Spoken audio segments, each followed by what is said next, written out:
मु समस्त को स्वागत करुच्ची फोम ट्यूटोरियल्स यूट्यूब चैनल को। आज भिडियो आम आलोचना करवा +3 प्रथम semester core double I unit I उपर जो रही है काव्य महाकाव्यर संज्ञा स्वरूप और प्रकार भेद। यहाँ पार्ट 5 है अलरेडी आम 4टी पार्ट कम्प्लीट सारी। प्रथम पार्ट में आलोचना करता कौन काव्यर संज्ञा, द्वितीय पार्ट में काव्यर स्वरूप, तृतीय पार्ट में काव्यर प्रकार भेद और चतुर्थ पार्ट में कौन जे महाकाव्यर संज्ञा स्वरूप आलोचना करते। वर्तमान पार्ट में पंचम पार्ट में आलोचना करवा कौन महाकाव्यर प्रकार भेद उपर। वर्तमान 4टी पार्ट सरी जाइए। जी भी वीडियो मैंने देखी ना डिस्क्रिप्शन न्यूज तुम जाकि देखिपार ना foam tutorials YouTube channel playlist को जाइए तुम फ्रीली वाइज सब किसी देखी पारिबो।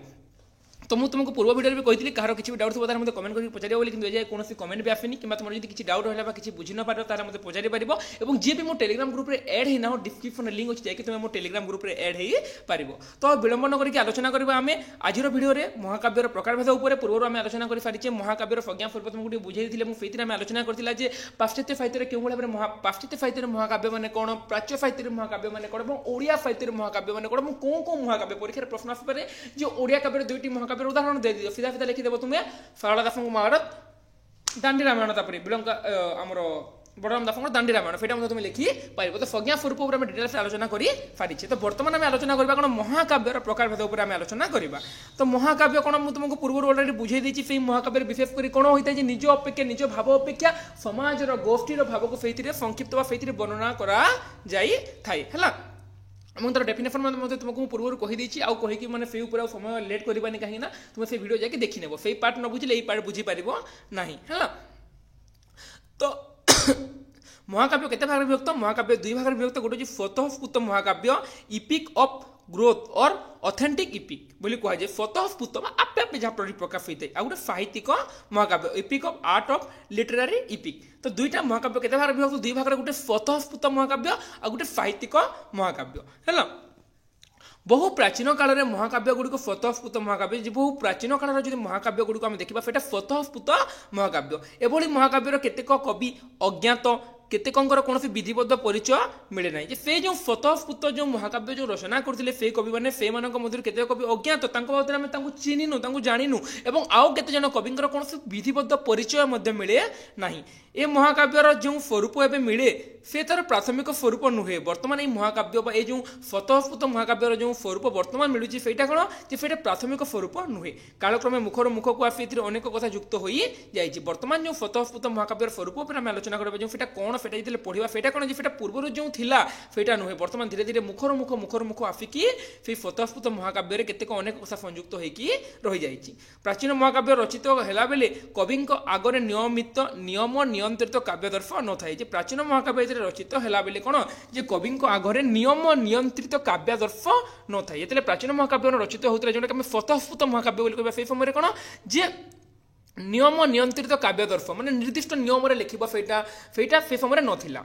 कवि स्वाधीन भाव में रचना करते कविर हाथ में स्वाधीनता था से जमी चाहिए से भाव में महाकाव्य रचना कर कौ महाकाव्य स्वतःस्फूर्त महाकाव्य जो भाई चाहिए सेमि तार कौन निर्दिष्ट नियम निर्दिष्ट नीति से बंधा नुहे। समग्र जातिर राजनैतिक सामाजिक अर्थनैतिक सांस्कृतिक वैशिष्ट्य आदि प्रदान कला बेले बहु उपाख्यान सन्निवेश विराट और अनियंत्रित रूप धारण करता है। से जो चाहिए जो महाकाव्य रचना करते स्वतःस्फूर्त महाकाव्य से कौन होता है कौन नियम नियंत्रित काव्यदर्श नाला माने यही नियम अच्छी यही भाव तू लिखू सेमि कहुना कवितार स्वाधीनता अनुଯାयी से महाकाव्य रचना करुला। समग्र जातिर राजनैतिक सामाजिक अर्थनैतिक सांस्कृतिक वैशिष्ट्य आदि ये प्रदान करुला किए जे स्वतःस्फूर्त महाकाव्य से कवि जो प्रदान करुला से समय से कौन प्रदान करुला कि समग्र जातिर राजनैतिक सामाजिक अर्थनैतिक सांस्कृतिक से वैशिष्ट्य गुड़िक जो प्रदान करुला बहु उपाख्यान सन्निवेश विराट और अनियंत्रित रूप धारण करता से महाकाव्य रचना करुला कौन निर्दिष्ट माने नियम नियंत्रित काव्यदर्श माने नियम मैंने जपरी 8टी स्वर्ग विभक्त हवा एत कम लिखू एत भितर सीमित लिखू सेमती नाला।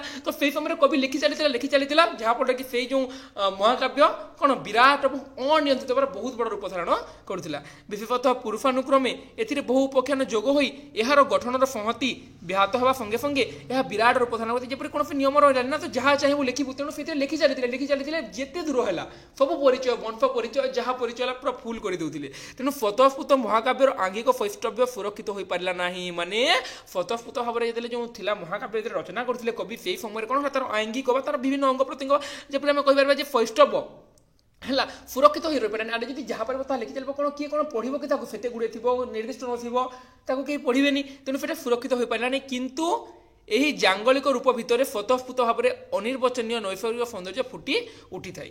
ହେଲା তো কোণ হয়ে যে সেইথিরে কোণ জাঙ্গলিক রূপ ভিতরে সে যে রয়েছে যা পারে তা ভিতরে লেখা মানে বহুত গুড়াই জিনিস ভিতরে সন্নিবেশিত হয়ে তো সেইথিরে কোণ হয়ে যে স্বতঃস্ফূর্ত ভাবে আপে আপে যা পারে তোরা লিখি চালিয়েছিল কবি তাহাকু হল তো সেইথিরে অনির্বাচনীয় এবং নৈসর্গিক সৌন্দর্য মধ্যে ফুটি উঠিଥାଏ। অজ্ঞাত কবি রোমান্ডে রোনাল্ড বিউল্ফ হোমরকর ইলিয়ট ওডেসি বাল্মীকিঙ্কর রামায়ণ ব্যাসদ মহাভারত এই ধরনের মহাকাব্য কোন ধরনের স্বতঃস্ফূর্ত মহাকাব্য সেই সময় কোণী নথিলা কোণী ধরাবন্ধ নিয়ম নথিলা মানে লিখি চালিয়ে সেইভাবে ভাবে আমি যদি স্বতঃস্ফূর্ত মহাকাব্যের উদাহরণ দেওয়া তাহলে হোমরকর ইলিয়ট ওডেসি বাল্মীকিঙ্কর রামায়ণ ব্যাসঙ্কর মহাভারত আমি সেইটির উদাহরণ দিয়েপারি সেটা স্বতঃস্ফূর্ত হল। সাহিত্যিক মহাকাব্য স্বতঃস্ফূর্ত মহাকাব্যের এক অনুকৃতি কোণ যে সাহিত্যিক মহাকাব্য স্বতঃস্ফূর্ত মহাকাব্যের অনুকৃতি অবশ্য ভাব ও প্রেরণা দৃষ্টি উভয়ের কিছু তফাত না। স্বতঃস্ফূর্ত মহাকাব্যের আদর্শকু আখি আগরে রক্ষি কবি সাহিত্যিক মহাকাব্য রচনা করে যে কোণ করে যে স্বতঃস্ফূর্ত মহাকাব্যর আদর্শকু আখি আগরে রক্ষিকি সাহিত্যিক মহাকাব্য রচনা করে তো স্বতঃস্ফূর্ত মহাকাব্যের যে নির্দিষ্ট আদর্শ থাকবে সেই আদর্শকু আখি আগরে রক্ষিকি সাহিত্যিক মহাকাব্য রচনা করে যেভাবে প্রথমে লোক সাহিত্য সৃষ্টি হয়েছিল পরবর্তী সময় বিধগ্ধ সাহিত্য সৃষ্টি হয়েছিল সেইভাবে ভাবে এটা গোটে প্রকার প্রথমে স্বতঃস্ফূর্ত এবং পরবর্তী সময় সাহিত্যিক মহাকাব্য রচনা হয়েছিল। কিন্তু স্বতঃস্ফূর্ত মহাকাব্যের যে আঙ্গিক বিশৃঙ্খলা পরিলক্ষিত হুয়ে সাহিত্যিক মহাকাব্যের কবি চেষ্টাকৃত ভাবে তাকে পরিহার করে কিন্তু স্বতঃস্ফূর্ত মহাকাব্যের কোণ যে আঙ্গিক বিশৃঙ্খলা মানে বহুত গুড়াই পেজ হয়ে দীর্ঘ হয়ে মোটা হয়ে বহুত গুড়াই লেখা হয়ে সেইটা সাহিত্যিক মহাকাব্য আমি দেখা পাইবা নাই হল যেপরি আঙ্গিক বিশৃঙ্খলা মানে কোণ যে বহুত গুড়াই মানে পড়া ইচ্ছা বি লাগবনি তো সেইটা সাহিত্যিক মহাকাব্য আমি দেখা পাইবা নাই। কবি তাকে পরিহার করে এবং নির্দিষ্ট নিয়ম তাকে সজ্জিত করি কিভাবে ভাবে সেটা সুন্দর এবং পিনবদ্ধ বা নির্দিষ্ট নিয়মের আবদ্ধ হব সেটা সে চেষ্টা করে থাকে। কবিঙ্কর গভীর অধ্যয়ন মননশীলতা ও শিল্পজ্ঞান এথিপাই আবশ্যক হয়ে সেই সময় কোণ কবিঙ্কর মননশীলতা নির্দিষ্ট মনোধ্যান দিয়ে করা শিল্পজ্ঞান এসবু আবশ্যকতা হয়ে থাকে কোণ যে সাহিত্যিক মহাকাব্য রচনা করা। সাহিত্যিক মহাকাব্যের কবিঙ্কর সচেতন প্রয়াস লব্ধ যে কাব্য সৌন্দর্য দৃষ্টিগোচর হুয়ে তাকে উদ্যানর সীমিত সযত্ন বর্ধিত সৌন্দর্য সহ তুলনা করে সাহিত্যিক মহাকাব্যের কবিঙ্কর সচেতনতা সে যে ভাবে সচেতন ভাবে যে কার্য করে থাকে সেই সময় কোণ যে সে মহাকাব্যের সৌন্দর্য বৃদ্ধি পাই থাকে। কিন্তু তা স্বতঃস্ফূর্ত মহাকাব্য ভি জাঙ্গলিক প্রকৃতির অযত্ন বর্ধিত পর্যাপ্ত নিসর্গ সৌন্দর্য সমান হেব কুয়াড়ু কিন্তু দেখো সাহিত্যিকর নির্দিষ্ট নিয়ম নির্দিষ্ট নীতি নম্বর সেটা রচিত হয়ে থাকে। কিন্তু স্বতঃস্ফূর্তরে কোণ সবাই লিখি চালিয়ে কেবল যেমন উপরে আলোচনা করছিল আঙ্গিক শৃঙ্খলা নথিলা সেইথিরে হল তো স্বতঃস্ফূর্তরে যে আঙ্গিক শৃঙ্খলা নথিলা সাহিত্যিকরে সে মানে আঙ্গিক শৃঙ্খলা লা তেণু কোণ সেটা সমান হব কি স্বতঃস্ফূর্ত মহাকাব্য ভলি জাঙ্গলিক প্রকৃতির অযত্ন বর্ধিত পর্যাপ্ত নিসর্গ সৌন্দর্য সমান হব কুয়াড়ু মানে সেই যে মহাকাব্য যে স্বতঃস্ফূর্ত মহাকাব্যের জাঙ্গলিক প্রকৃতি মানে যা তাহা যে ভাবে সেটা লিখি চালিয়ে তো সেইটা এবং সাহিত্যিক মহাকাব্য সমান হবনি। ভর্জিলকর Enid মিল্টনক পারাজাই lost স্পেনসরকর ফ্যারি queen ক্যামেনকর লুফিয়ার্ড কালিদাসকর Raghuvamsha Kumar সম্ভবম Sarala দাসঙ্কর Mahabharata Balaram দাসঙ্কর Dandi Ramayana প্রভৃতি দেখো বাল্মীকিঙ্কর মহাভারত সরি বাল্মীকি ব্যাসঙ্ক মহাভারত এবং বাল্মীকি রামায়ণ লা কোন অন্তর্ভুক্ত সেইটা লা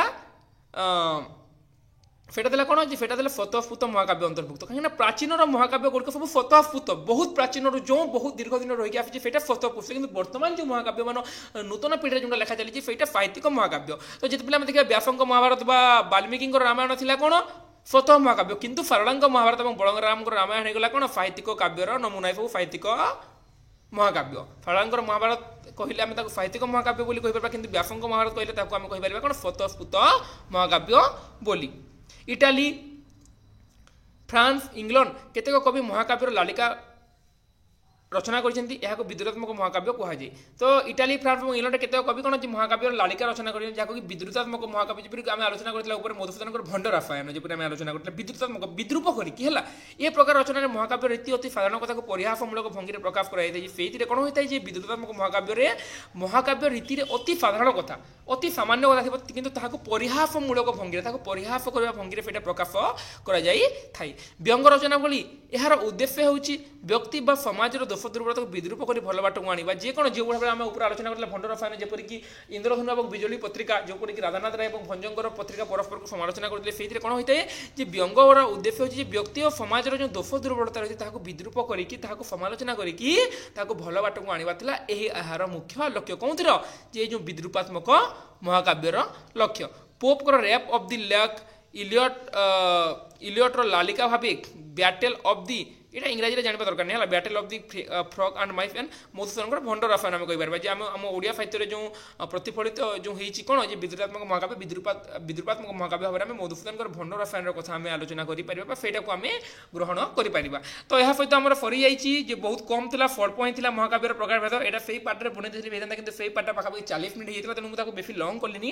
ତ ଏଇଥିରେ ମହାକାବ୍ୟର ପ୍ରକାରଭେଦ ସରିଲା ତାକୁ ଦୁଇ ଭାଗରେ ବିଭକ୍ତ ହେଲା ସ୍ୱତଃସ୍ଫୂର୍ତ୍ତ ମହାକାବ୍ୟ ଏବଂ ସାହିତ୍ୟିକ ମହାକାବ୍ୟ। ସ୍ୱତଃସ୍ଫୂର୍ତ୍ତ ମାନେ ଜାଣିଲା ପୂର୍ବରୁ ଯେଉଁ ଭଳି ଭାବରେ ତାଙ୍କର ଆଙ୍ଗିକ କୌଣସି ନୀତି ନିୟମ ନଥିଲା ଆଙ୍ଗିକ ଭାବରେ ସେ ବିରାଟ ହେଇପାରୁଥିଲା ଯାହା ଚାହୁଁଥିଲେ ଲେଖୁଥିଲେ ସମଗ୍ର ଜିନିଷର ବିସ୍ତୃତ ବର୍ଣ୍ଣନା କରୁଥିଲେ ସମାଜର ଯେଉଁ ପ୍ରତିଛବି ହେଲା ବା ରାଜାଙ୍କର ପ୍ରତିଛବି ହେଲା ତାକୁ ବିସ୍ତାରିତ ଭାବରେ ବର୍ଣ୍ଣନା କରାଯାଇଥିଲା କିନ୍ତୁ ସାହିତ୍ୟିକ ମହାକାବ୍ୟର ନିର୍ଦ୍ଦିଷ୍ଟ ଧାରାବନ୍ଧ ଅନୁଯାୟୀ କେମିତି ଲେଖିଲେ ଲୋକମାନେ ତାକୁ ପଢ଼ିବେ ବୁଝିବେ ସେହି ଚିନ୍ତା କରାଯାଇଥିଲା। ଏବଂ ସ୍ୱତଃସ୍ଫୂର୍ତ୍ତ ମହାକାବ୍ୟ ବହୁ ପ୍ରାଚୀନ କାଳରୁ ଥିଲା ଯେପରିକି ଆମେ କହିପାରିବା ବ୍ୟାସଙ୍କ ମହାଭାରତ ତାପରେ ବାଲ୍ମୀକି ରାମାୟଣ କହିପାରିବା କିନ୍ତୁ ସାହିତ୍ୟିକ ମହାକାବ୍ୟରେ କ'ଣ ଗଲା ଯେ ଆମ ଓଡ଼ିଆରେ ଯେପରି ସାରଳାଙ୍କ ମହାଭାରତ କହିପାରିବା ବଳରାମଙ୍କର ଦାଣ୍ଡି ରାମାୟଣ ଏଇଟା ଗଲା ସାହିତ୍ୟିକ ମହାକାବ୍ୟରେ।